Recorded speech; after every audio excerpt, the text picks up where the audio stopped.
Hej, velkommen til Arden Fysioterapi. Jeg hedder Kasper, og det er min klinik her i Frederiksberg Svømmehal. Jeg var ude at løbe en tur i går, det var noget tid siden, og jeg blev sådan en lille smule spændt op i min hasemuskulatur, altså i baglåret heromme. Så jeg vil lige bruge lidt tid på at vise jer en god selvmassage, god selvbehandling af de her stramme muskler, der kan forekomme på bagsiden af låret. De løber hernede fra hele vejen op til under sædeknuden. Jeg bruger en lacrossebold. Du kan sætte dig på en stol, du kan sætte dig på et bord.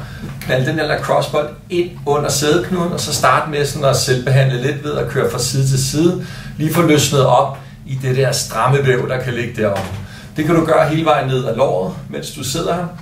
Hvis du finder nogle steder, der er rigtig, rigtig ømme, du kan prøve at læne dig lidt ud over, hvis du finder noget, der er meget ømt.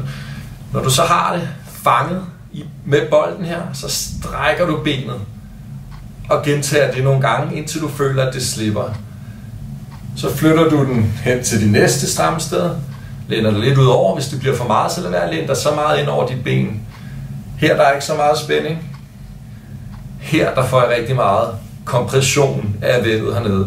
Kør den op, gentag det 5, 6, 7 gange, og gør det hele vejen ned langs din hasemuskulatur.